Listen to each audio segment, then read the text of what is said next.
Welcome to Ganapathi institute Kakinada YouTube channel. ఇప్పటివరకు ఎవరైనా ఈ యూట్యూబ్ ఛానల్ని సబ్స్క్రైబ్ చేసుకున్నట్లయితే వెంటనే సబ్స్క్రైబ్ చేసుకోండి. ఈ వీడియో క్లాస్ యందు జనవరి 9, 2021లో 21కి సంబంధించినంత వరకు ఆర్ఆర్బి ఎన్టీపీసీ షిఫ్ట్ నెంబర్ 2కి సంబంధించినటువంటి జనరల్ అవేర్నెస్ను పరిశీలిద్దాం. ముందుగా పుల్వామా దాడి తేదీ గురించి అడగడం జరిగింది. ఈ పుల్వామా అనేది జమ్మూ కాశ్మీర్, ప్రస్తుతం ఇది కేంద్రపాలిత ప్రాంతం. ఈ పుల్వామా దాడి అనేది 2019 ఫిబ్రవరి 14వ తారీఖున జరగడం జరిగింది. సో దాదాపుగా ఈ దాడిలో 40 మంది CRPF central reserve police force అని పిలుస్తాం, 40 మంది సిఆర్పిఎఫ్ జవాన్లు చనిపోవడాన్ని గమనించాలి. ఈ దాడి వెనుక ముఖ్యంగా ఉన్నటువంటి ఈ టెర్రరిస్ట్ గ్రూప్ అనేది జైషే ఈ మహమ్మద్. ఈ జైషే ఈ మహమ్మద్ యొక్క చీఫ్ ప్రస్తుతము మసూద్ అజర్గా గుర్తుపెట్టుకోవాలి. మసూద్ అజర్ అనేటువంటి టెర్రరిస్ట్ ఈయన మసూద్ అజర్. ఈ జైషే ఈ మహమ్మద్ అనేది పాకిస్తాన్ బేస్డ్గా పనిచేస్తున్నటువంటి జమ్మూ కాశ్మీర్లో ముఖ్యంగా ఈ కాశ్మీర్ వేర్పాటువాదానికి ఊతం పలుకుతున్నటువంటి టెర్రరిస్ట్ గ్రూపు జైషే ఈ మహమ్మద్.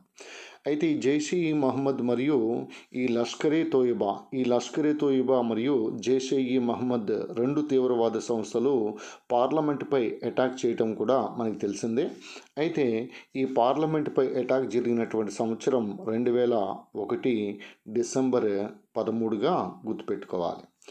అదేవిధంగా మనకి ముంబై అటాక్స్ అనేవి 2008లో ముంబై అటాక్స్ అనేవి జరగడం జరిగింది. సో అదేవిధంగా మనకి 2016లో పఠాన్కోట్ అటాక్ కూడా 2016లో జరగడాన్ని గమనించాలి. అయితే భారత ప్రభుత్వం ముఖ్యంగా ఈ లైన్ ఆఫ్ కంట్రోల్ ప్రాంతం మీదకి సర్జికల్ స్ట్రైక్స్ అనేవి సెప్టెంబర్ 28,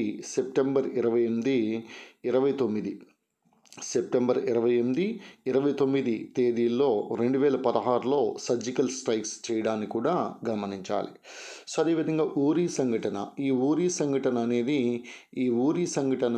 2016లో జరగడాన్ని గమనించాలి. సో కావున ఇక్కడ ఈ పుల్వామా దాడి తేదీ 2019 ఫిబ్రవరి 14న గుర్తుపెట్టుకోవాలి. అదేవిధంగా పార్లమెంటుపై దాడి 2001 గుర్తుపెట్టుకోవాలి. ముంబై అటాక్స్ 2008 సంవత్సరం, పఠాన్కోట్ అటాక్ అనేది 2016 సంవత్సరం, సర్జికల్ స్ట్రైక్స్ అనేవి 2016 సెప్టెంబర్ 28 నుంచి 29 వరకు గుర్తుపెట్టుకోవచ్చు. అయితే ఇక్కడ జైషే ఈ మహమ్మద్ యొక్క చీఫ్ మసూద్ అజర్గా మనం గుర్తుపెట్టుకోవచ్చు. యూరీ సంఘటన అనేది 2016లో జరగడాన్ని గమనించాలి. So this is about Pulwama attack which was actually happened on February 14th, 2019. Question number 2, భారత మొదటి మహిళా రాష్ట్రపతి మనకు తెలిసిందే ప్రతిభా పాటిల్. అయితే ఈ ప్రతిభా పాటిల్ 2007, 2012 మధ్యకాలంలో రాష్ట్రపతిగా పనిచేయడాన్ని గమనించాలి. భారతదేశ మొదటి మహిళా రాష్ట్రపతి. సో కావున భారతదేశానికి సంబంధించి మొదటి మహిళలకు సంబంధించి కొన్ని విషయాల్ని పరిశీలిద్దాం. సో భారతదేశానికి సంబంధించినంత వరకు మహిళలకు సంబంధించి కొన్ని ముఖ్యమైనటువంటి విషయాలని పరిశీలిద్దాం. నోబెల్ శాంతి బహుమతిని పొందినటువంటి తొలి భారతీయ మహిళ మదర్ తెరీసా 1979గా గుర్తుపెట్టుకోవచ్చు. భారతరత్న అవార్డు పొందినటువంటి తొలి మహిళ ఇందిరాగాంధీ మనకి తెలిసిందే. అదేవిధంగా తొలి మహిళా ఐపీఎస్ ఆఫీసర్ కిరణ్ బేడి 1972గా మనం గుర్తుపెట్టుకోవచ్చు. అదేవిధంగా తొలి మహిళ సుప్రీంకోర్టు జడ్జిగా పనిచేసినటువంటి మహిళ ఫాతిమా బీవి. సో ఈమె కూడా మనకి తెలిసిందే. అదేవిధంగా సైనా నెహ్వాల్. సో 2012లో ఈ ఒలింపిక్ మెడల్ పొందినటువంటి బ్యాడ్మింటన్ క్రీడాకారిణి సైనా నెహ్వాల్. నెక్స్ట్ మేరీకామ్ దాదాపుగా 6 ప్రపంచ బాక్సింగ్ ఛాంపియన్షిప్స్ పొందినటువంటి మహిళ మేరీకామ్, మణిపూర్ రాష్ట్రానికి చెందినటువంటి మహిళ మేరీకామ్. నెక్స్ట్ బచేంద్రీపాల్. ఈ బచేంద్రీపాల్ ఎవరెస్ట్ని అధిరోహించినటువంటి తొలి భారతీయ మహిళ బచేంద్రీపాల్ 1984లో ఎవరెస్ట్ని అధిరోహించడం మనకి తెలిసిందే. అదేవిధంగా ఎవరెస్ట్ని అధిరోహించినటువంటి వికలాంగురాలు అయినటువంటి భారతీయ మహిళ ప్రపంచంలోనే తొలి వికలాంగురాలుగా మనం భావించవచ్చు, అరుణిమా సిన్హా. నెక్స్ట్ అదేవిధంగా తొలి మహిళా ఐఏఎస్ ఆఫీసర్ అన్నా రాజం మల్హోత్రా. అన్నా మల్హోత్రా అని గుర్తుపెట్టుకోవచ్చు. అన్నా రాజం మల్హోత్రా తొలి మహిళా ఐఏఎస్ ఆఫీసర్గా మనం గుర్తుపెట్టుకోవచ్చు. తొలి మహిళా ఐపీఎస్ ఆఫీసర్ అయితే కిరణ్ బేడి. సో ప్రస్తుతం పుదుచ్చేరికి లెఫ్టినెంట్ గవర్నర్గా పనిచేయడం కూడా మనకి తెలిసిందే. అదేవిధంగా హరిత కౌర్ దయాళ్ ఇండియన్ ఎయిర్ ఫోర్స్లో సోలోగా ప్రయాణించినటువంటి ఫస్ట్ ఉమెన్ పైలట్గా హరిత కౌర్ దయాల్ని పిలవచ్చు. అదేవిధంగా ఇండియన్ ఆర్మీలో చేరినటువంటి తొలి మహిళ ప్రియా జింగాన్గా గుర్తుపెట్టుకోవచ్చు. ఇండియన్ ఆర్మీలో చేరినటువంటి తొలి మహిళ. సో అదేవిధంగా Nirmala Sitharaman full time women finance minister, పూర్తి స్థాయిలో కేంద్ర ఆర్థిక శాఖ మంత్రిగా పనిచేసినటువంటి తొలి మహిళ నిర్మలా సీతారామన్. అంతకుముందు ఇందిరాగాంధీ ప్రధానమంత్రిగా ఉంటూ ఫైనాన్స్ మినిస్టర్గా కూడా పనిచేయటం మనకి తెలిసిందే. సో అదేవిధంగా India's first women defence minister, రక్షణ మంత్రిగా పనిచేసినటువంటి మహిళ కూడా నిర్మలా సీతారామన్. అదేవిధంగా GN Lakshmi ICC international panel of match referee, ICC international cricket council international panel of match రెఫరీగా ఫస్ట్ మహిళగా పనిచేసింది జిఎన్ లక్ష్మిగా గుర్తుపెట్టుకోవచ్చు. అదేవిధంగా Savitribai Phule first women teacher, భారతదేశ తొలి మహిళా ఉపాధ్యాయురాలు సావిత్రిబాయి పూలేగా మనం గుర్తుపెట్టుకోవచ్చు. అదేవిధంగా మనకి ఐఎన్సీకి తొలి మహిళా అధ్యక్షురాలుగా పనిచేసింది అని బెసెంట్. అయితే ఐఎన్సీకి తొలి భారతీయ మహిళా అధ్యక్షురాలుగా పనిచేసింది సరోజినీ నాయుడు. నెక్స్ట్ అదేవిధంగా బ్రిటిష్ వారి నుంచి ఖైజర్ ఐ హింద్ అనేటువంటి బిరుదును పొందినటువంటి తొలి భారతీయ మహిళ పండిట్ రమాబాయ్. సో ఈమెని మనం పండిట్ అని కూడా పిలుస్తాం.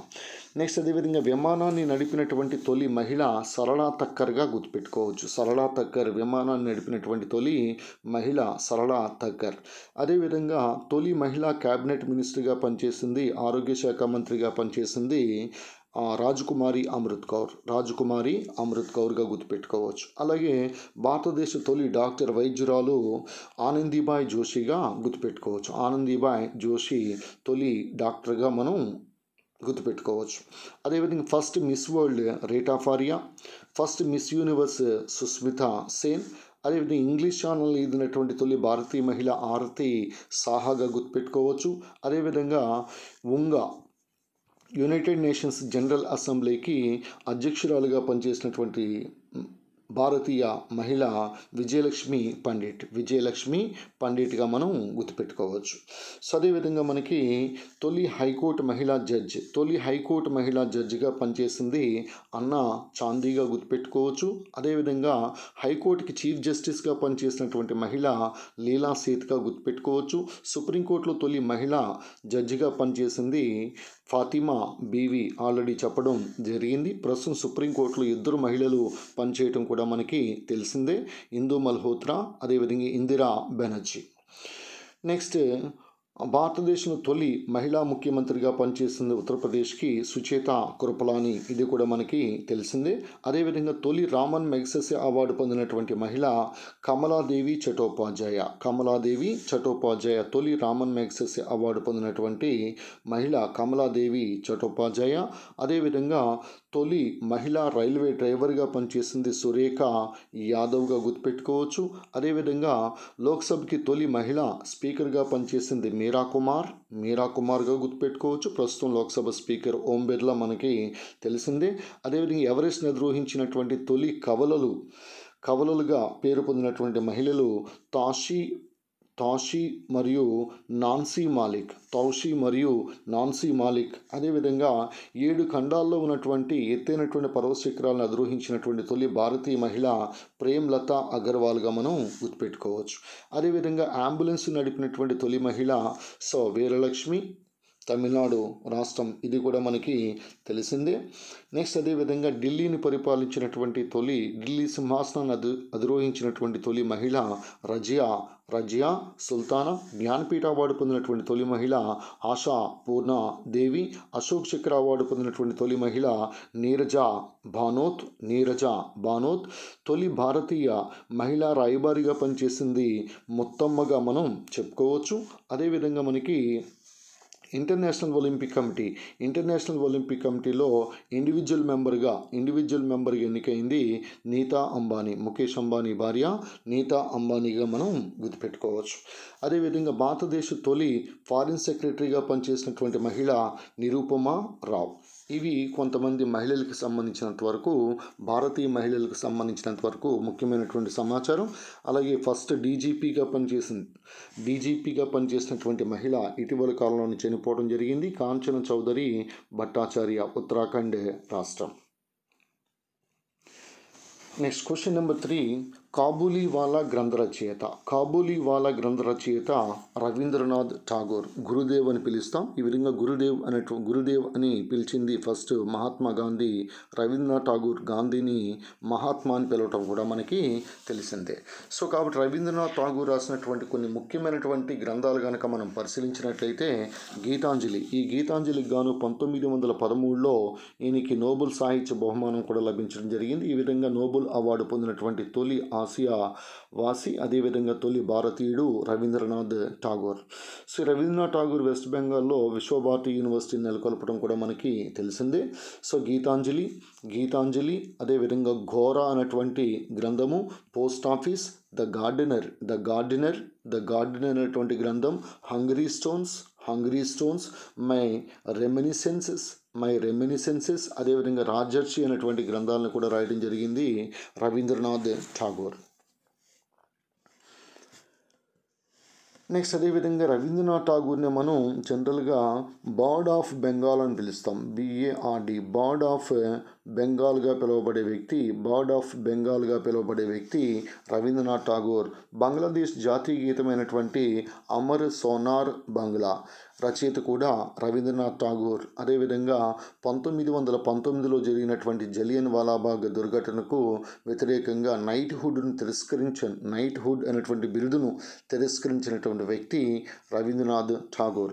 చాలా ముఖ్యమైనది మన జాతీయ గీతం జనగణమన రచించినటువంటి వ్యక్తి రవీంద్రనాథ్ ఠాగూర్. దీన్ని 1911 కలకత్తా సమావేశంలో ఆలపించడాన్ని గమనించాలి. This is about Rabindranath Tagore.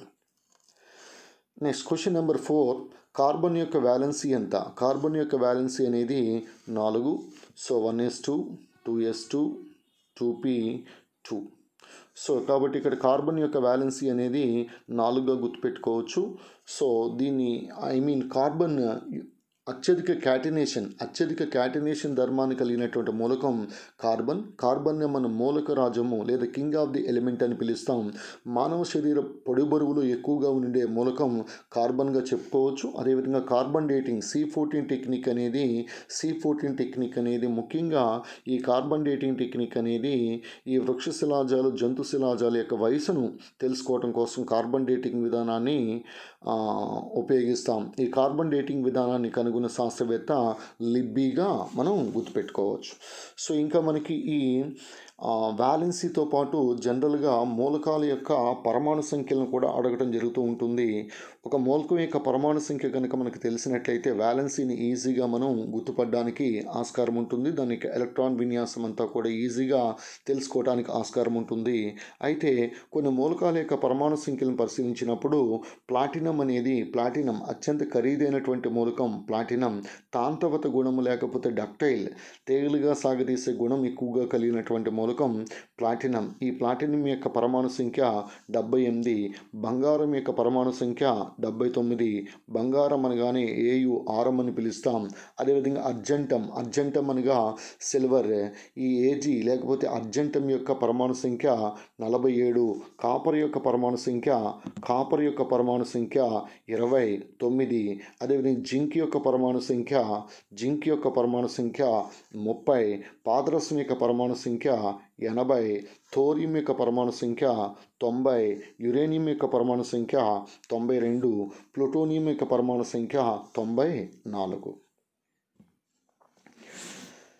Next, Ghoomar ఏ రాష్ట్ర నృత్యము? ఇది రాజస్థాన్ యొక్క రాష్ట్ర నృత్యాన్ని ఘూమర్ అని పిలుస్తాం. ముందు వీడియోలోనే కొన్ని నృత్యాల గురించి నేను చెప్పడం జరిగింది. సో ముందు వీడియోని కనుక మీరు పరిశీలించినట్లయితే కొన్ని ముఖ్యమైనటువంటి నృత్యాల గురించి మనం తెలుసుకోవచ్చు. అయితే examination point of view Sattriya dance. ఈ సత్తరియా అనేది అస్సాం రాష్ట్రంలో గల ముఖ్యమైనటువంటి క్లాసికల్ డ్యాన్స్గా మనం చెప్పొచ్చు. Sattriya, this is also very very important. అలాగే ఇటీవల కాలంలో లడాఖ్కు సంబంధించి షాండోల్ నృత్యం, షాండోల్ డ్యాన్స్, షాండోల్ అనేది లడాఖ్లో ప్రదర్శించే నృత్యంగా గుర్తుపెట్టుకోవచ్చు. నెక్స్ట్, కాంతిపుంజము చీకటి గదిలోకి ప్రవేశించినప్పుడు దుమ్ము కణాలు ఎందుకు కనిపిస్తాయి? జనరల్గా ఇదంతా కూడా టిండాల్ ప్రభావం, టిండాల్ ఎఫెక్ట్ అని పిలుస్తాం. జనరల్గా మనం చూస్తూ ఉంటే మంచులో గనక ఏదైనా వాహనం యొక్క హెడ్లైట్ నుంచి లైట్ కనుక వచ్చినప్పుడు ఆ మంచులో ఆ లైట్ యొక్క బీమ్ అనేది, ఆ విజిబుల్ లైట్ అనేది కనిపించడం గల కారణం కూడా టిండాల్ ఎఫెక్ట్. ఈ టిండాల్ ఎఫెక్ట్ అనేది ముఖ్యంగా కాంతి పరిక్షేపణము, స్కాటరింగ్ ఆఫ్ లైట్, కాంతి పరిక్షేపణం అనేటువంటి సూత్రం ఆధారంగా పనిచేస్తుంది. స్కాటరింగ్ ఆఫ్ లైట్ అని పిలుస్తాం. అదేవిధంగా మనకి జనరల్గా పరిశీలిస్తే నీలి కళ్ళు బ్లూ కలర్డ్ ఐరిస్ అనగా తారక అని పిలుస్తాం. ఈ తారకలోనే మెలనిన్ అనేటువంటి పిగ్మెంట్ అనేది ఉంటుంది. ఈ తారకలో ఉన్నటువంటి పిగ్మెంట్ ఆధారంగా మనకి కళ్ళు అనేవి జనరల్గా బ్లాక్, బ్రౌన్, బ్లూ కలర్స్ అనేవి నిర్ణయించబడతాయి ఐరిస్ని ఆధారంగా చేసుకుని. ఇటువంటి బ్లూ కలర్డ్ ఐరిస్కి గల కారణం కూడా టిండాల ప్రభావంగా మనం చెప్పుకోవచ్చు. అదేవిధంగా బాగా దట్టమైనటువంటి అడవిలో రెండు వృక్షాల మధ్య ఉన్నటువంటి ప్రాంతం నుంచి వచ్చే కాంతి కూడా మనకి ఈ విధంగా కనిపిస్తుంది. దానిగల కారణం కూడా ఈ స్కాటరింగ్ ఆఫ్ లైట్. సో దానిలో ఇమిడి ఉన్నటువంటి సూత్రమే ఈ టిండాల్ ప్రభావం. సో అదేవిధంగా రక్తం అనేది ఒక కొల్లాయిడికి ఉదాహరణ, పాలు అనేది ఒక ఎమల్షన్కి ఉదాహరణగా చెప్పుకోవచ్చు. సో కాబట్టి కొల్లాయిడ్ కానీ, ఎమల్షన్ కానీ, ఒక సాల్ ద్రవం కానీ, అదేవిధంగా ఒక జెల్, అదేవిధంగా ఒక ఏరోసాల్. సో వీటన్నిటిలోనూ కూడా మనం ఈ టిండాల ప్రభావాన్ని చూడవచ్చు. Next, question number 7. 2019 క్రికెట్ ప్రపంచ కప్ ఏ దేశంలో జరిగింది? ఇది ఇంగ్లాండ్గా గుర్తుపెట్టుకోవచ్చు. 2019 డైరెక్ట్ ప్రశ్నే. నెక్స్ట్, ఐక్యరాజ్య సమితి ప్రధాన కార్యాలయము, ఇది న్యూయార్క్గా మనం గుర్తుపెట్టుకోవచ్చు. ఐక్యరాజ్య సమితి ప్రధాన కార్యాలయం. చాలా ఈజీ క్వశ్చన్స్ ఇవన్నీ కూడా.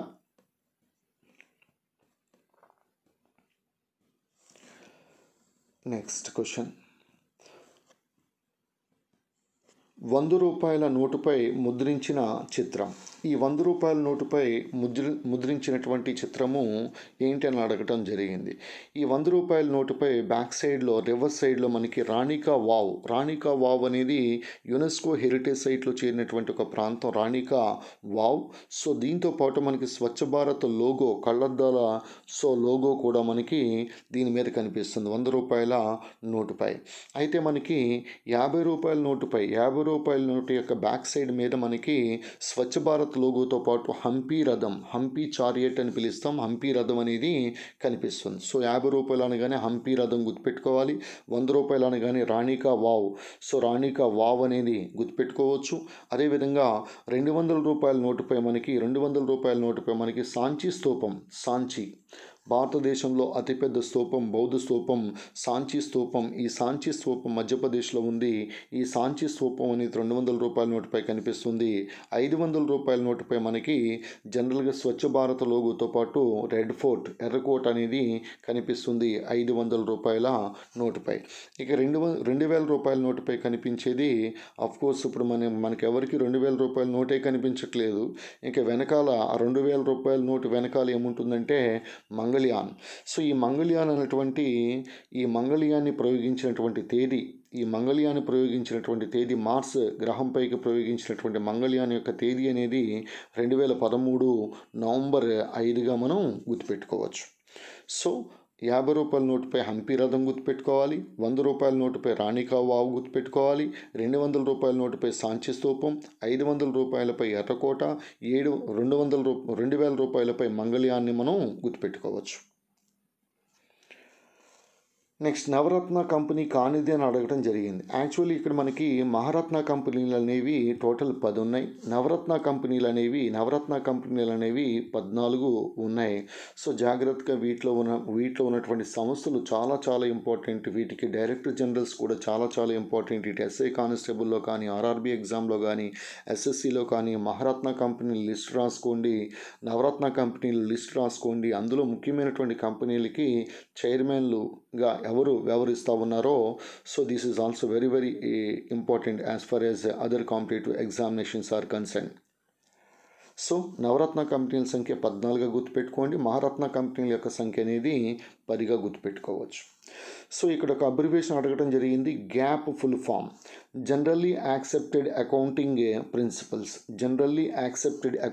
Principles. That is abbreviation of గ్యాప్గా మనం గుర్తుపెట్టుకోవచ్చు. నెక్స్ట్ అదేవిధంగా మనకి 12th క్వశ్చన్ ఓపెక్ అనేసరికి organisation of the petroleum exporting countries అని పిలుస్తాం. సో దీనిలో మనకి 13 దేశాలు ఉండటాన్ని గమనించాలి. ఇందులో భారత్ అనేది సభ్యదేశము కాదు. యాక్చువల్లీ మనకి ఈ ఓపెక్ ఏదైతే ఉందో organisation of the petroleum exporting countries 1960లో దీన్ని ఏర్పాటు చేయడాన్ని గమనించాలి. ఓపెక్ అనేది దీని యొక్క ప్రధాన కార్యాలయం వియన్నా, ఆస్ట్రియా రాజధాని వియన్నా. ఇదే వియన్నాలో IAEA international atomic energy agency కూడా ఉంది. సో దీనికి సంబంధించి లాస్ట్ వీడియోలో కూడా మీకు చెప్పడం జరిగింది.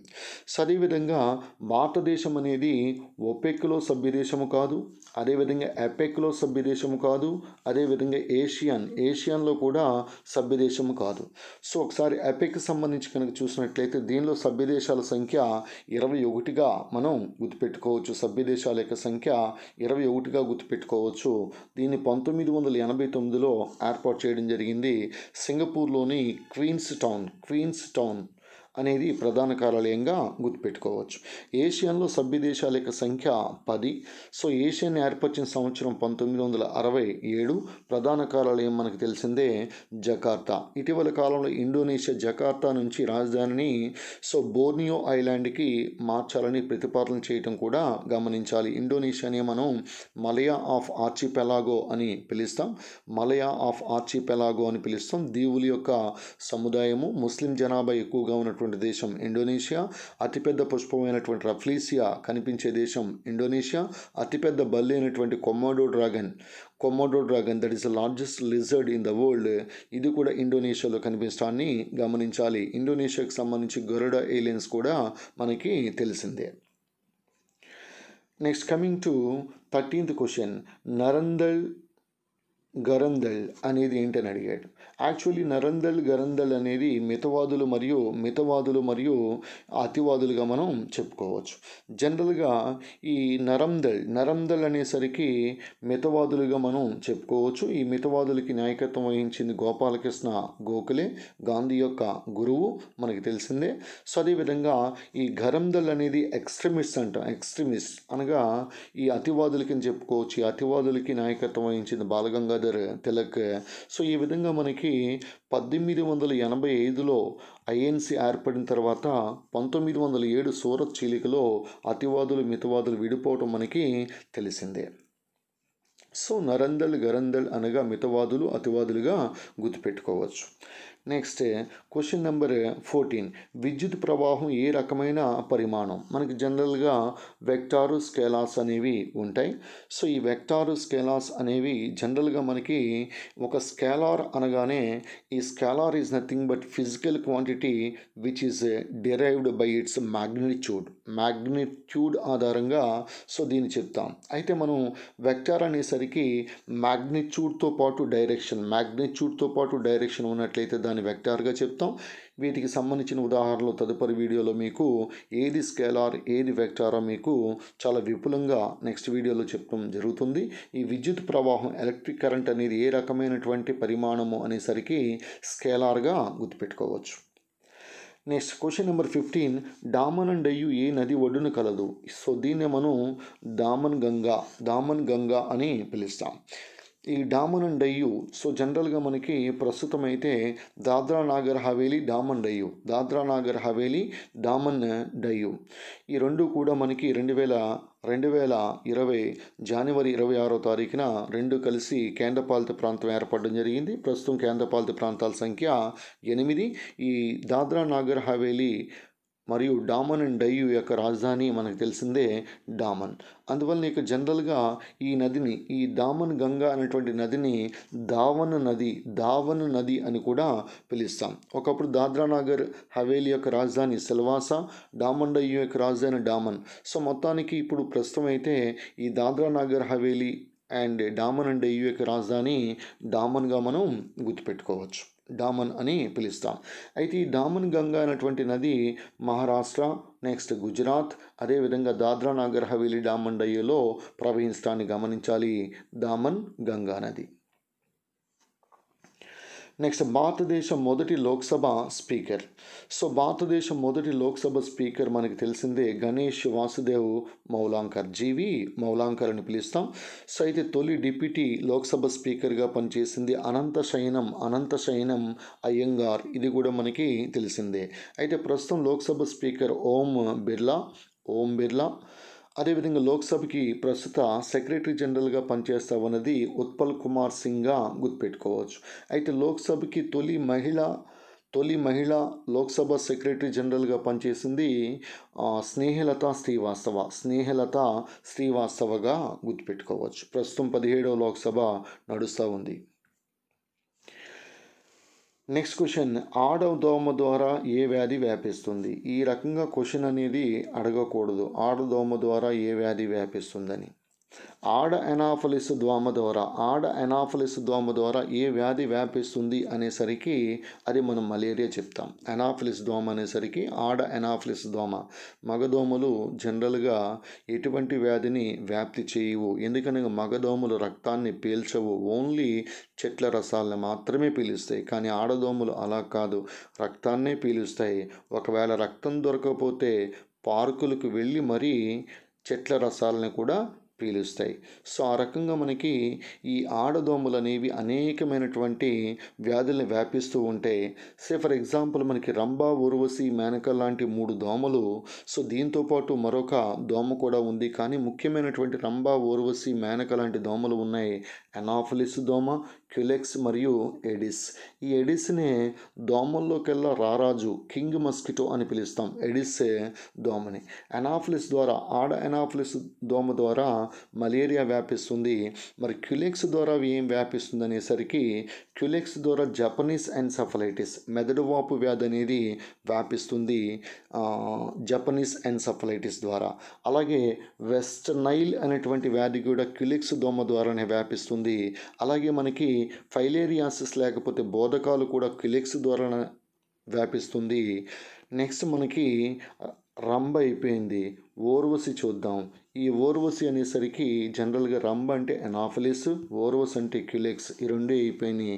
ఇక రంభ, ఓర్వశి, మేనక, అదే మనకి ఎడిస్. ఈ ఎడిస్ కింగ్ మస్కిటో అని పిలవడం జరిగింది. దీని ద్వారా డెంగ్యూ ఫీవర్ వస్తుంది.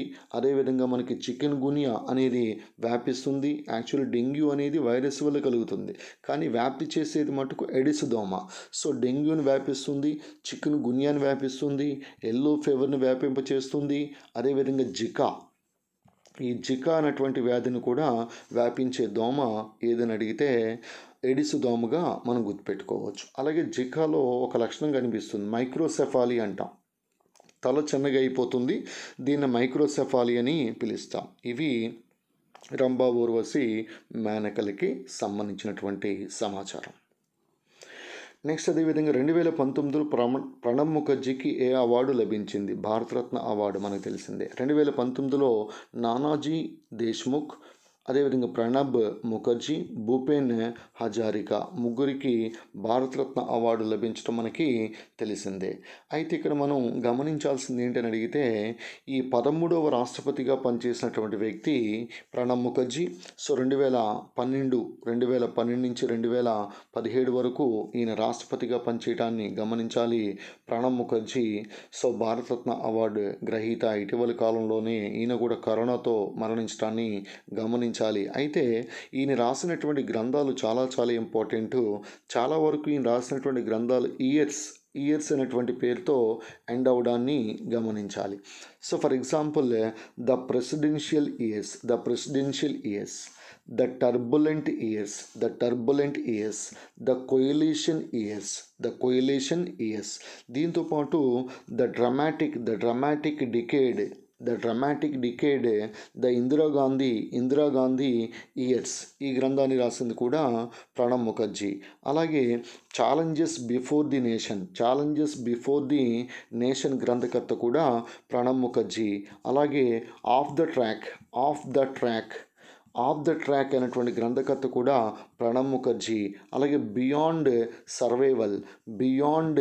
సర్వైవల్ అనేటువంటి గ్రంథకర్త కూడా ప్రణబ్ ముఖర్జీగా మనం గుర్తుపెట్టుకోవచ్చు.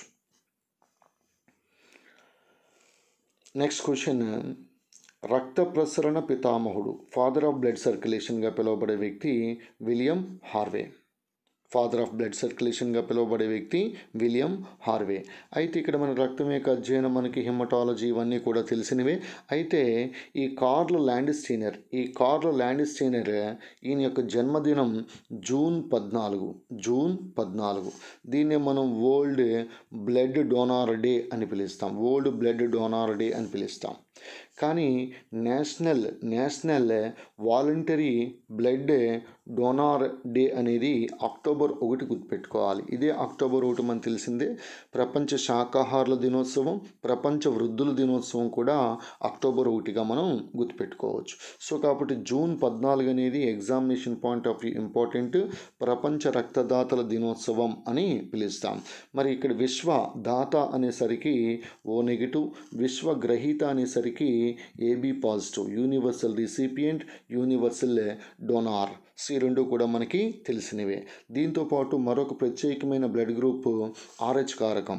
ఈ RH కారకాన్ని కనుగొన్నది కార్ల్ ల్యాండ్స్టీనర్ మరియు వీనర్ అనే శాస్త్రవేత్తలు ఈ RH కారకాన్ని కనుగొనడాన్ని, రేసస్ కోతిలో ఈ RH అనేటువంటి ప్రత్యేకమైన యాంటీజన్ని గుర్తించడాన్ని గమనించాలి. This is about what is called blood సర్క్యులేషన్కి సంబంధించిన సమాచారం. నెక్స్ట్ 20th వన్, భారతదేశంలో ఆర్థిక ప్రణాళిక సంబంధిత ప్రశ్న అడగడం జరిగింది. ఎనీహో ఇక్కడ మనకి father of Indian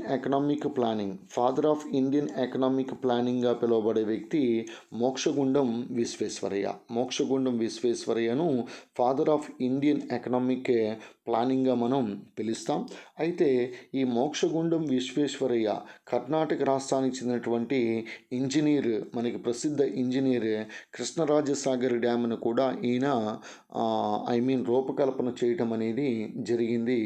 Mokshagundam Visvesvaraya, ఈయన్నే మనం జనరల్గా ఏమంటారు అనేసరికి father of Indian economic planning అంటాం. కానీ father of 5-year plans in India అయితే జవహర్లాల్ నెహ్రూగా మనం పిలవచ్చు. ఎనీహో ఇక్కడ మనకి ఈ ఆర్థిక ప్రణాళికకు సంబంధించి అడగటం జరిగింది. అయితే భారతదేశంలో మనకి ఈ ప్రణాళికా సంఘం, ప్లానింగ్ కమిషన్ ఏదైతే ఉందో 1950 మార్చ్ 15వ తారీఖున ఏర్పాటు చేయడం జరిగింది. దీన్ని 2014 ఆగస్టు 17వ తారీఖున డిజాల్వ్ చేశారు. దీని స్థానంలో మనకి 2015 జనవరి 1వ తారీఖున నీతి ఆయోగ్ని ఏర్పాటు చేయడాన్ని గమనించాలి. ఈ నీతి ఆయోగ్ అనేది ప్రణాళికా సంఘం స్థానంలో కొత్తగా ఏర్పాటు చేయబడినటువంటి సంస్థ. నీతి అనగా national institution for transforming India. Institute కాదు, ఫర్లు ఇవి కూడా ఇంపార్టెంట్ దీనిలో. National institution for transforming India అని పిలుస్తాం. This is a think think tank policy అని పిలుస్తాం. లేకపోతే ఈ నీతి ఆయోగ్ అనేసరికి ప్రణాళికా సంఘం స్థానంలో ఏర్పడినటువంటి సంస్థగా గుర్తుపెట్టుకోవచ్చు. ప్రస్తుతం దీనికి చైర్మన్గా ప్రధానమంత్రి నరేంద్ర మోడీ, అదేవిధంగా వైస్ చైర్మన్గా రాజీవ్ కుమార్, నెక్స్ట్ సిఇఓగా అమితాబ్ కాంత్ వ్యవహరించడాన్ని గమనించాలి. ఇది నీతి ఆయోగ్కి సంబంధించినంత వరకు ముఖ్యమైనటువంటి సమాచారం. సో దీంతోపాటు భారతదేశంలో మనకి ఎకనామిక్ ప్లానింగ్ అన్నారు కాబట్టి కొన్ని గ్రంథాలు కనుక చూసినట్లయితే వెల్త్ ఆఫ్ నేషన్స్, ఈ వెల్త్ ఆఫ్ నేషన్స్ గ్రంథకర్త ఆడమ్ స్మిత్, అర్థశాస్త్ర పితామహుడు అని పిలుస్తాం ఆడమ్ స్మిత్. కానీ అర్థశాస్త్రం గ్రంథకర్త కౌటిల్యుడు, లేకపోతే చాణక్యుడు, లేకపోతే విష్ణుగుప్తుడు అని పిలుస్తాం. మౌర్యుల యొక్క పరిపాలనకు సంబంధించి మౌర్యుల యొక్క రెవెన్యూ విధానం గురించి చాలా అద్భుతమైనటువంటి కావ్యం ఈ అర్థశాస్త్రం. ఈ అర్థశాస్త్రాన్ని కనుగొన్న ఆ పుస్తకానికి సంబంధించినంత వరకు సమాచారాన్ని వెలికి తీసింది మనకి తెలిసిందే శ్యామశాస్త్రి అనేటువంటి వ్యక్తి. అదేవిధంగా పూర్ ఎకనామిక్స్ ఇటీవల కాలంలోనే నోబెల్ బహుమతిని పొందినటువంటి ఎస్తేర్ డుఫ్లో మరియు అభిజిత్ బెనర్జీ 2019 ఎకనామిక్స్ పొందినటువంటి ఈ ఎస్తేర్ డుఫ్లో, అభిజిత్ బెనర్జీ రాసినటువంటి గ్రంథము, భార్యాభర్తలు ఇద్దరు కలిపి రాసినటువంటి గ్రంథము పూర్ ఎకనామిక్స్గా గుర్తుపెట్టుకోవచ్చు. మరి వెల్ఫేర్ ఎకనామిక్స్, భారతదేశంలో తొలిసారిగా అర్థశాస్త్రంలో నోబెల్ అవార్డు పొందినటువంటి వ్యక్తి పశ్చిమ బెంగాల్ చెందినటువంటి వ్యక్తి అమర్త్య సేన్. వెల్ఫేర్ ఎకనామిక్స్, సంక్షేమ అర్థశాస్త్రము అని పిలుస్తాం. అదేవిధంగా పావర్టీ ఇన్ ఇండియా గ్రంథకర్తలు మనకి దండేకర్ అండ్ రత్గా గుర్తుపెట్టుకోవాలి. Dandekar and Rath poverty in India అనేటువంటి గ్రంథాన్ని రాయడాన్ని గమనించాలి. సో అదేవిధంగా మనకి Dadabhai Naoroji, grand old man of India అని పిలుస్తాం. Poverty and an British rule in India గ్రంథకర్త దాదాబాయి నౌరోజీ మనకి తెలిసిందే. అదేవిధంగా దాస్ క్యాపిటల్ గ్రంథకర్త కార్ల్ మార్క్స్ అని పిలుస్తాం. అదేవిధంగా మోక్షగుండం విశ్వేశ్వరయ్య రాసినటువంటి గ్రంథము ప్లాన్డ్ ఎకానమీ ఫర్ ఇండియా గ్రంథకర్త మోక్షగుండం విశ్వేశ్వరయ్యగా మనం చెప్పుకోవచ్చు. ఈ విధంగా మనకి ఈ గ్రంథాలతో పాటు మనకి Raghuram Rajan, very very important. ఈ రఘురామ్ రాజన్ ఒక గొప్ప ఆర్థికవేత్త. ఈయన రిజర్వ్ బ్యాంక్ గవర్నర్గా కూడా పనిచేయడం జరిగింది. ప్రస్తుత రిజర్వ్ బ్యాంక్ 25వ గవర్నర్ శక్తికాంత దాస్ మనకి తెలిసిందే. ఈ రఘురామ్ రాజన్ రాసినటువంటి గ్రంథాలు ఫాల్ట్ లైన్స్ ఇదొక గ్రంథము, థర్డ్ పిల్లర్ ఇదొక గ్రంథము, నెక్స్ట్ సేవింగ్ క్యాపిటలిజం ఫ్రమ్ క్యాపిటలిస్ట్స్ ఈ గ్రంథాన్ని రాసింది కూడా Raghuram Rajan. I do what I do అనేటువంటి గ్రంథాన్ని రాసింది కూడా Raghuram Rajan. Once again fault lines అనేటువంటి గ్రంథకర్త, థర్డ్ పిల్లర్ అనేటువంటి గ్రంథకర్త, సేవింగ్ క్యాపిటలిజం ఫ్రమ్ క్యాపిటలిస్ట్స్ గ్రంథకర్త, I do what I do అనేటువంటి గ్రంథాన్ని రాసింది కూడా రఘురామ్ రాజన్గా మనం గుర్తుపెట్టుకోవచ్చు. ఇది ముఖ్యంగా ఈ ప్రణాళికలకు సంబంధించి. అదేవిధంగా ప్రణాళికలు మనకు తెలుసు, మొత్తం 12 ప్రణాళికలు ఉన్నాయి. 1వ ప్రణాళిక వ్యవసాయము, 2వ ప్రణాళిక పరిశ్రమలు. ఇవన్నీ కూడా మీరు ఈ ప్రణాళికల యొక్క కాలము, ఆ ప్రణాళిక దేనికి ప్రాధాన్యత ఇచ్చిందో మీరు ఖచ్చితంగా వితిన్ సెకండ్లో అడిగేసరికి ప్రణాళికల కాలం చెప్పాలి. అదేవిధంగా ఆ ప్రణాళిక దేనికి ప్రాధాన్యత ఇచ్చిందో కూడా మీరు నోట్స్ రాసుకుని భద్రపరచుకోవాలి. Next coming to GSLV full form, geosynchronous satellite launch vehicle అని పిలుస్తాం. Geosynchronous satellite launch vehicle SLV. Next అదేవిధంగా మనకి PSLV, నెక్స్ట్ GSLV, ఇలా మనకి తెలిసింది. ASLV satellite launch vehicle, augmented satellite launch vehicle, polar satellite launch vehicle, GSLV geosynchronous satellite launch vehicle. వీటికి సంబంధించిన సమాచారం తదుపరి వీడియోలో మీకు వివరించటం జరుగుతుంది. Next project tiger. ఈ ప్రాజెక్ట్ టైగర్ అనేటువంటి ప్రాజెక్ట్ టైగర్ను ప్రారంభించినటువంటి సంవత్సరం అని అడగటం జరిగింది. ఈ ప్రాజెక్ట్ టైగర్ని ప్రారంభించినటువంటి సంవత్సరం 1973 మనకి తెలిసిందే. అయితే ఇక్కడ మనం గమనించాల్సింది ఏంటని అడిగితే, ఈ ప్రాజెక్ట్ టైగర్తో పాటు మనకి ప్రాజెక్ట్ ఎలిఫెంట్, ఈ ప్రాజెక్ట్ ఎలిఫెంట్ అనేది 1991, 1992గా మనం గుర్తుపెట్టుకోవాలి. ప్రాజెక్ట్ ఎలిఫెంట్ అనేది 1991, 1992గా మనం గుర్తుపెట్టుకోవచ్చు ప్రాజెక్ట్ ఎలిఫెంట్. అదేవిధంగా క్రొకడైల్ ప్రాజెక్ట్, ఈ క్రొకడైల్ ప్రాజెక్ట్ ఏదైతే ఉందో దీన్ని యాక్చువల్లీ ఇనిషియేటివ్ చేసింది 1974, కానీ దీన్ని ప్రారంభించిన మటుకు 1975. అందువల్ల క్రొకడైల్ ప్రాజెక్ట్ని 1975గానే గుర్తుపెట్టుకోండి. అయితే భారతదేశంలో ప్రస్తుతం మనకి టైగర్ రిజర్వ్ల యొక్క సంఖ్య 50 ఉన్నాయి. నెక్స్ట్ ఎలిఫెంట్ రిజర్వ్ల యొక్క సంఖ్య 32 ఉండటాన్ని గమనించాలి. 50వ టైగర్ రిజర్వ్ అనేది కమ్లాంగ్ అరుణాచల్ ప్రదేశ్గా గుర్తుపెట్టుకోవచ్చు. కమ్లాంగ్ అరుణాచల్ ప్రదేశ్గా మనం గుర్తుపెట్టుకోవచ్చు 50వ టైగర్ రిజర్వ్. దీనికంటే కూడా మనకి ప్రస్తుతము భారతదేశంలో ఈ టైగర్స్ యొక్క సంఖ్య, పులుల యొక్క సంఖ్య 2967, ఏనుగుల యొక్క సంఖ్య 27,312, సింహాల యొక్క సంఖ్య 674 ప్లస్ 1 వేసుకుందామా? ఈ 1 అంటే మనకి నటరత్న బాలకృష్ణ సింహం బాలయ్య ఉంది కదా, వద్దు. సో ఓవరాల్గా 674 గుర్తుపెట్టుకోండి. నటసింహం, మళ్ళీ ఈ సింహాన్ని కూడా దీనిలో కలిపేయద్దు. 674 సింహాలు ఉన్నాయి. ఓకే. సో ఒకవేళ ఆంధ్రప్రదేశ్లో సింహాలను అడిగితే అప్పుడు నటసింహ బాలకృష్ణ కూడా ఇక్కడ మీరు వేసుకుందరు కానీ తర్వాత, కానీ ఇక్కడ 674 దేశంలో సింహాలు యొక్క సంఖ్యగా మనం గుర్తుపెట్టుకోవచ్చు. అలాగే దేశంలో మనకి చిరుత పులుల యొక్క సంఖ్య, అంటే మనం లెపార్డ్స్ అంటాం, ఈ లెపార్డ్స్ యొక్క సంఖ్య జనరల్గా, చిరుత అంటే మనం జనరల్గా చీతా అని పిలుస్తాం కదా, ఈ చీతాలు అనేవి భారతదేశంలో లేవు. ఇవి భారతదేశంలో ఉన్నవి కేవలం లెపర్డ్స్ మాత్రమే. అత్యంత వేగవంతమైన జంతువు ప్రపంచంలో చీతా అయితే భారతదేశంలో వేగవంతమైన జంతువు లెపర్డ్గా గుర్తుపెట్టుకోవచ్చు. ఇటువంటి లెపర్డ్స్ భారతదేశంలో మనకి ప్రస్తుతం అయితే 12,852 చిరుతలు లెపర్డ్స్ అనేవి ఉన్నాయి. సో కాబట్టి వీటి సంఖ్య కూడా మనకి ఇంపార్టెంట్. ఒకసారి గమనిస్తే ఈ ఎలిఫెంట్స్ లేకపోతే ఏనుగులు అనేవి ఎక్కువగా ఉన్నటువంటి రాష్ట్రం కర్ణాటకగా చెప్పుకోవచ్చు. టైగర్స్ ఎక్కువగా ఉన్నటువంటి స్టేట్ టైగర్ స్టేట్గా చెప్పబడేది మధ్యప్రదేశ్. అదేవిధంగా సింహాలు ఎక్కువగా ఉన్నది గుజరాత్. ముఖ్యంగా గిర్ నేషనల్ పార్కులో ఎక్కువగా మనకి సింహాలు అనేవి కనిపిస్తాయి.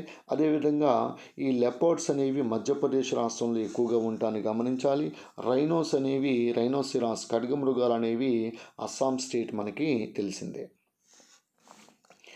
నెక్స్ట్ భద్రా వన్యప్రాణి అభయారణ్యం ఎక్కడ కలదు? ఇది కర్ణాటకలోని ముఖ్యంగా చిక్కమగళూరు మరియు షిమోగా అనేటువంటి జిల్లాల్లో విస్తరించి ఉంది. 2 జిల్లాల్లో విస్తరించి ఉంది భద్రా వన్యప్రాణి సంరక్షణ కేంద్రం, వైల్డ్ లైఫ్ సాంక్చురీ. అయితే కర్ణాటక అనేసరికి మనకి వెంటనే గుర్తుకొచ్చేది నాగర్హోల్. దీన్ని రాజీవ్ గాంధీ నేషనల్ పార్క్ అని పిలుస్తాం, నాగర్హోల్. నెక్స్ట్ అదేవిధంగా బందీపూర్. నెక్స్ట్ బన్నేర్ ఘాట్ ఇది బెంగళూరులో ఉంది. బందీపూర్ అనేది మైసూర్లో ఉంది. సో దీంతోపాటు మనకి అన్షి, సరస్వతి, కుద్రేముఖ్. సో దీంతోపాటు ఇంకా మనకి చాలా రకాలైనటువంటి ఈ వైల్డ్ లైఫ్ శాంక్చురీస్తో పాటు బర్డ్ శాంక్చురీస్ కూడా మనకి ఉన్నాయి. దీంతోపాటు టైగర్ రిజర్వ్స్ కూడా ఉన్నాయి కర్ణాటక. అందువల్ల నేను వరుసగా పేర్లు చెప్తాను, పేర్లు గుర్తుపెట్టుకోండి. నాగర్హోల్ లేకపోతే రాజీవ్ గాంధీ, నెక్స్ట్ బందీపూర్, నెక్స్ట్ బన్నేర్ ఘాట్, ఇక్కడే సీతాకోక చిలుకల పార్క్ ఉంది Banner Ghat. Next Anshi, next Saraswati, next Kudremukh, next Bhadra, next అదేవిధంగా Sharavathi, next Melkote, Dandeli, Talakaveri, Kaveri, Brahmagiri, Kabini, Ranganathittu bird sanctuary. దీంతోపాటు Biligiri Rangaswamy temple tiger reserve, Biligiri Rangaswamy దేవాలయం టైగర్ రిజర్వ్ కూడా మనం కర్ణాటకలో చూడవచ్చు. ఎనీహో కర్ణాటకలో ఏనుగులు అనేవి, ఎలిఫెంట్స్ అనేవి చాలా ఎక్కువగా ఉన్నాయి. ప్రస్తుత కర్ణాటక ముఖ్యమంత్రి యడ్యూరప్ప, కర్ణాటక యొక్క గవర్నర్ వాజుభాయ్ వాలా. నెక్స్ట్ భారతదేశ తొలి బయోస్పియర్ రిజర్వ్. భారతదేశ తొలి బయోస్పియర్ రిజర్వ్ అనేది మనకి తెలిసిందే నీలగిరి. సో ఇక్కడ మనకి జనరల్గా చూడండి, పశ్చిమ కనుమలు తూర్పు కనుమలు కలుసుకునే చోట ఉండేదే నీలగిరి అనేటువంటి ప్రాంతం. సో భారతదేశ తొలి బయోస్పియర్ రిజర్వ్ నీలగిరి అయితే ప్రస్తుతం బయోస్పియర్ రిజర్వ్ల యొక్క సంఖ్య 18 ఉన్నాయి. మొదటిది నీలగిరి, 18వది పన్నా మధ్యప్రదేశ్. ఇటీవల పన్నా ఈ యునెస్కో మ్యాబ్ ప్రోగ్రాంలో, మ్యాన్ అండ్ బయోస్పియర్ ప్రోగ్రామ్, దీన్ని 1971లో స్టార్ట్ చేయడం జరిగింది. సో ఇలా యునెస్కో యొక్క మ్యాబ్ ప్రోగ్రాంలో చేరినటువంటి 12వ భారతీయ బయోస్పియర్ రిజర్వ్ పన్నా మధ్యప్రదేశ్. అఫ్కోర్స్ వజ్రాలు కూడా ఫేమస్ పన్నా మధ్యప్రదేశ్గా చెప్పచ్చు. అయితే బయోస్పియర్ రిజర్వ్లు 18 ఉన్నాయి. ఇందులో 17వ బయోస్పియర్ రిజర్వ్ శేషాచలం. ఇది ఆంధ్రప్రదేశ్లో చిత్తూరు జిల్లాలో ఉండటాన్ని గమనించాలి. కాస్త కడప జిల్లాలో కూడా విస్తరించి ఉంది. ఎనీహౌ శేషాచలం ఆంధ్రప్రదేశ్లో ఉన్నటువంటి బయోస్పియర్ రిజర్వ్గా చెప్పచ్చు. ఉన్న బయోస్పియర్ రిజర్వ్లో అతిపెద్ద బయోస్పియర్ రిజర్వ్ అనేది గల్ఫ్ ఆఫ్ కచ్. సో ఈ గల్ఫ్ ఆఫ్ కచ్ ఏదైతే ఉంది ఇది గుజరాత్లో ఉంది. సో రాన్ ఆఫ్ కచ్ అని పిలుస్తుంటాం కదా, సో గుజరాత్లో ఉంది. అదేవిధంగా అతి చిన్న బయోస్పియర్ రిజర్వ్ అనేది, స్మాలెస్ట్ బయోస్పియర్ రిజర్వ్ అనేది దిబ్రూ సైఖోవా, ఇది అస్సాంలో ఉంది. అయితే భవిష్యత్తులో ఆంధ్రప్రదేశ్ నుంచి కనుక ఒకవేళ బయోస్పియర్ రిజర్వ్ కనుక రాబోతే అది కంపల్సరీగా మనకి విశాఖ జిల్లాలో ఉన్నటువంటి చింతపల్లి, ఈ చింతపల్లిని తప్పనిసరిగా బయోస్పియర్ రిజర్వ్గా ప్రకటించాల్సినటువంటి అవసరం కూడా ఉంది. రైట్. సో ఇది బయోస్పియర్కి సంబంధించినటువంటి సమాచారం. ప్రజెంట్ అయితే చింతపల్లి బయోస్పియర్ రిజర్వ్ కాదు, ఆంధ్రప్రదేశ్లో ఉన్న ఏకైక బయోస్పియర్ రిజర్వ్ ఏదంటే శేషాచలం. రైట్.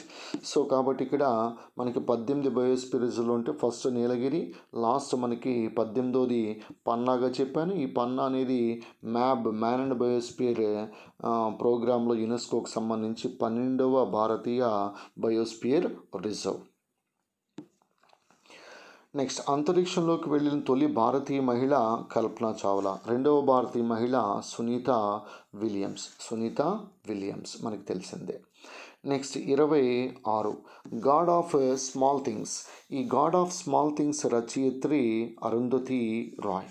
చాలా ఫేమస్ రైటర్, మేఘాలయ రాష్ట్రానికి చెందినటువంటి మహిళ. చాలా ఉద్యమాల్లో కూడా పాలుపంచుకుంటూ ఉంది. Because of she was a great writer మనకి తెలిసిందే. అయితే ఈ గాడ్ ఆఫ్ స్మాల్ థింగ్స్ గాను ఈమెకి మ్యాన్ బుకర్ ప్రైజ్ లభించడం కూడా తెలిసిందే. అయితే ఇటీవల కాలంలో మనకి రాసినటువంటి గ్రంథంలో ఒక గ్రంథం గుర్తుపెట్టుకోండి, Azadi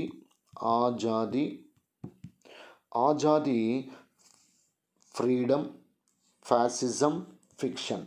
once again, Azadi freedom fascism fiction, FF, Azadi. గ్రంథకర్త అరుంధతి రాయ్. అదేవిధంగా the ministry of utmost happiness, Arundhati రాయ్గా గుర్తుపెట్టుకోవచ్చు. మై సెడిషియస్ హార్ట్ కూడా Arundhati Roy. The greater common good కూడా రాసింది అరుంధతి రాయ్. సో కాబట్టి గాడ్ ఆఫ్ స్మాల్ థింగ్స్ గుర్తుపెట్టుకోవచ్చు, ఆజాదీ, ఫ్రీడమ్, ఫ్యాసిజం, ఫిక్షన్ గుర్తుపెట్టుకోవచ్చు, the ministry of utmost happiness గుర్తుపెట్టుకోవచ్చు, మై సెడిషియస్ హార్ట్ గుర్తుపెట్టుకోవచ్చు, ద గ్రేటర్ కామన్ గుడ్. ఈ గ్రంథాలని రాసింది కూడా అరుంధతి రాయ్గా గుర్తుపెట్టుకోవచ్చు. నెక్స్ట్ స్వర్ణ దేవాలయం నిర్మాత అంటే పూర్తిగా ప్రారంభించిందేమో గురు రామ్దాస్. దానికి గాను అక్బర్ భూమిని దానం కూడా చేస్తాడు ఈయనకి, గురు రామ్దాస్. కానీ స్వర్ణ దేవాలయం యొక్క నిర్మాత పూర్తి చేసింది గురు అర్జున్ దేవ్ సింగ్గా గుర్తుపెట్టుకోవచ్చు, గురు అర్జున్ దేవ్ సింగ్. నెక్స్ట్ అదేవిధంగా ఇక్కడ మనకి OCR ఫుల్ ఫామ్ అడగటం జరిగింది. OCR ఆప్టికల్ క్యారెక్టర్ రికగ్నిషన్ అనేది OCR యొక్క ఫుల్ ఫామ్గా మనం గుర్తుపెట్టుకోవచ్చు. ఇక మిగిలింది లాస్ట్ బట్ నాట్ లీస్ట్, ఒకప్పుడు రష్యాలో భాగమైనటువంటి US రాష్ట్రం ఏదని అడిగితే అది అలాస్కా. అమెరికాలో 50 రాష్ట్రాలు ఉన్నాయి. అమెరికా జెండాపై మనకి 50 నక్షత్రాలు అనేవి ఉంటాయి. 50 నక్షత్రాలు 50 రాష్ట్రాలని సూచించడం మనకి తెలిసిందే. అలాగే దక్షిణాఫ్రికా జాతీయ జెండాపై 6 రంగులు అనేవి ఉంటాయి. అత్యంత పురాతనమైనటువంటి జాతీయ జెండా డెన్మార్క్గా చెప్పుకోవచ్చు. అత్యంత పురాతనమైనటువంటి జాతీయ జెండా డెన్మార్క్గా చెప్పుకోవచ్చు. జాతీయ చిహ్నాలు ఎప్పుడైనా వస్తే అక్కడ మీకు పూర్తి సమాచారం ఇటు జాతీయ జెండాకు సంబంధించి, జాతీయ చిహ్నం నేషనల్ ఎంబ్లమ్కి సంబంధించి, అసలు నేషనల్ ఎంబ్లమ్ యొక్క రూపశిల్పి ఎవరో కూడా మనకి తెలిసి ఉండాలి. National emblem Dinanath Bhargava. So అదేవిధంగా నేషనల్ మోటో కావచ్చు, లేకపోతే నేషనల్ స్లోగన్ కావచ్చు, నేషనల్ ఫిష్ కావచ్చు. అయితే మనకి ఈ నేషనల్ లాంగ్వేజ్ అనేది మనకి లేదు. జాతీయ భాష అనేది మనకి హిందీ కాదు, అధికార భాషలే. అది కూడా సెంట్రల్ లెవెల్లో ఉన్నటువంటి అధికార భాషలు కనుక చూసినట్లయితే హిందీ మరియు ఇంగ్లీష్గా మనం చెప్పుకోవచ్చు. ఉదాహరణకి మీరు ఏదైనా ఒక భారతీయ నోటు తీసుకోండి. ఆ నోటుపై భాషల సంఖ్య ఎంత అని అడిగితే మీరు ఖచ్చితంగా 17 చెప్పాలి. 15 కాదు, 17 చెప్పాలి. ఎందుకు? ఇంగ్లీషు, హిందీ ఎలాగా దాని మీద రాసే ఉంటుంది. మిగతా చోట 15 భాషలు మనకు కనిపిస్తాయి. Out of 22 official languages, other official languages, state official languages ఏదైతే ఉన్నాయో, సో 22లో 15 కనిపిస్తాయి. ఈ 15 కనుక మీరు జాగ్రత్తగా గమనిస్తే అస్సామీస్ కనిపిస్తుంది, బెంగాలీ కనిపిస్తుంది, గుజరాతీ కనిపిస్తుంది, కన్నడ కనిపిస్తుంది, కాశ్మీరీ కనిపిస్తుంది, కొంకణి భాష కనిపిస్తుంది, మలయాళం భాష కనిపిస్తుంది, మరాఠీ భాష కనిపిస్తుంది, నేపాలీ భాష కనిపిస్తుంది, అదేవిధంగా ఒడియా భాష కనిపిస్తుంది, పంజాబీ భాష కనిపిస్తుంది, సంస్కృతం కనిపిస్తుంది, తమిళం కనిపిస్తుంది, తెలుగు కూడా కనిపిస్తుంది. 100 రూపాయల మీద 100 రూపాయలు అని రాసి ఉంటుంది. 100 రూపాయల మీద. నెక్స్ట్ ఉర్దూ కనిపిస్తుంది. ఇలా మనకి 15 భాషలు మనకి స్టేట్ అఫీషియల్ లాంగ్వేజెస్ ఏవైతేగా గుర్తించబడుతున్నాయో, సో కొన్ని ఉన్నాయి, కొన్ని లేవు, అది వేరే విషయం. కానీ ఈ అదర్ అఫీషియల్ లాంగ్వేజెస్ ఏవైతే ఉన్నాయో 15 భాషలు ప్లస్ 2 మనకి సెంట్రల్ లెవెల్లో అధికార భాషలు హిందీ మరియు ఇంగ్లీష్. టోటల్ 17 లాంగ్వేజెస్ అనేవి మనం దీనిలో చూడవచ్చు. రైట్. సో ఇది జనరల్గా మనకి భాషలకు సంబంధించి. ఒకప్పుడు రష్యాలో భాగమైన యుఎస్ రాష్ట్రం ఏదంటే అలాస్కా. ఈ అలాస్కాకు ఒక మంచి ఇంపార్టెన్స్ ఉంది. ఈ అలాస్కాలోనే కొడాయిక్ బేర్ ఉంటుంది. కొడాయిక్ బేర్ ఇది భూమి మీద అతిపెద్ద మాంసాహార జంతువు, అతిపెద్ద మాంసాహారి, లార్జెస్ట్ కార్నివోర్ ల్యాండ్ యానిమల్ ఏదనేసరికి కొడాయిక్ ఎలుగుబంటి, లేకపోతే దీన్ని అలస్కన్ బేర్ అని పిలుస్తాం. అలాస్కాలో ఉంటుంది కదా, అలస్కన్ బేర్ లేకపోతే కొడాయిక్ ఎలుగుబంటి అని పిలుస్తాం. కొడాయిక్ ఎలుగుబంటి. మనకు పోలార్ బేర్ కూడా ఉంటుంది, పోలార్ బేర్ ధ్రువాల వద్ద. సో ఇది ముఖ్యంగా కొడాయిక్ ఎలుగుబంటి అత్యంత మాంసాహార క్షీరదం, అతిపెద్ద మాంసాహార క్షీరదం భూమి మీద కొడాయిక్ ఎలుగుబంటి. ఇది అలాస్కాలో కనిపించడాన్ని గమనించాలి. సో ఇది ముఖ్యంగా మనకి ఆర్ఆర్బి ఎన్టీపీసీ జనవరి 9 సెకండ్ షిఫ్ట్లో జరిగినటువంటి కొన్ని క్వశ్చన్స్, వాటికి ఎక్స్ప్లెనేషన్. రైట్. సో కావున మీరు మరొకసారి కనుక దీన్ని వినగలిగినట్లయితే, ఇంకా మీరు ₹1 నోటుపై మనకి ఆయిల్ ఎక్స్ప్లోరేషన్ సైట్ ఉంటుంది. ₹1 నోటుపై, ₹2 నోటుపై ఆర్యభట్ట. ఇప్పుడు ఆర్యభట్ట ఉపగ్రహం ఇది నిలిపేసే ₹2 నోటు లేదు. ఇక ₹5 నోటు మీద అయితే ఈ ఫార్మర్ ప్లఫింగ్ ఫీల్డ్, అంటే ఈ రైతు దున్నుతున్నటువంటి భూమి మనకు కనిపిస్తుంది ₹5 నోటుపై. అలాగే ₹10 నోటుపై మనకు కోణార్క్ సన్ టెంపుల్ వీల్ కనిపిస్తుంది. స్వచ్ఛ భారత్ లోగో కూడా కనిపిస్తుంది. అలాగే ₹20 నోటుపై ఏం కనిపిస్తుందో మీరు కామెంట్ రూపంలో తెలియచేయండి. కొత్తగా ₹20 నోటు కూడా వచ్చింది కదా, ₹20 నోటు మీద ఏం కనిపిస్తుందో చూడండి. ప్లస్ ఆ నోట్స్ యొక్క రంగులు కూడా ఇంపార్టెంటే. మనకి ఇంపార్టెంటే. అవి కూడా అప్పుడప్పుడు మనకి అడగడం అనేది జరుగుతూ ఉంది. సో కాబట్టి ఇది మనకి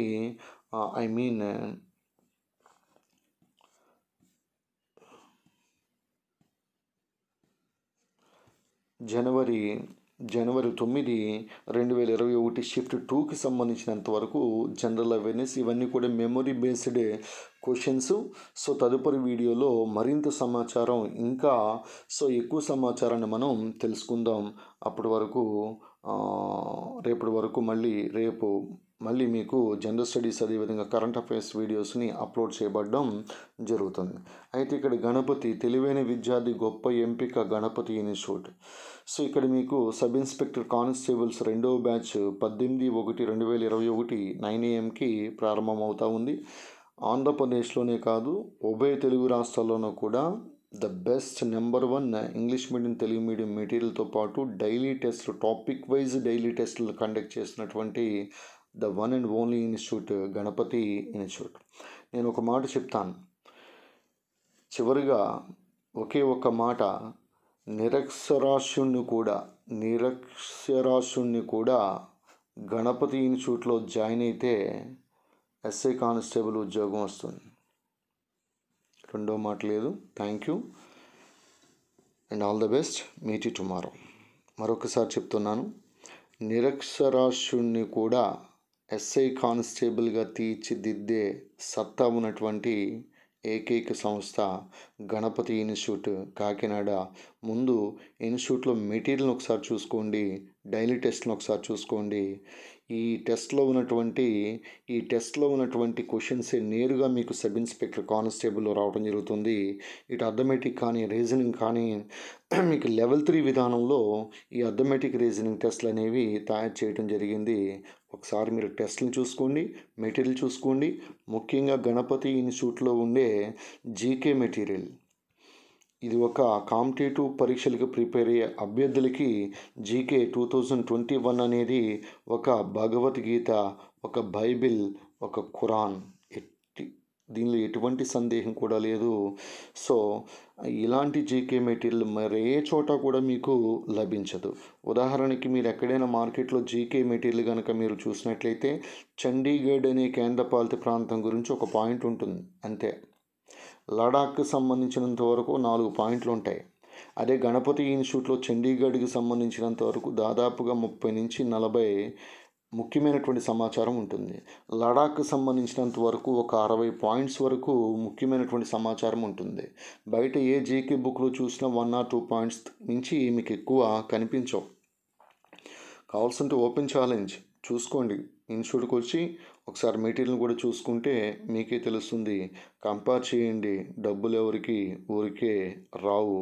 ఆ గుండోడు ఎప్పుడో మనకి చెప్పడం జరిగింది. ఈ మధ్యకాలంలో మీరే దేవుళ్ళు అంటున్నారు. నాకు కూడా మీరే దేవుళ్ళు, మీకు నేను పెద్ద దేవుణ్ణి.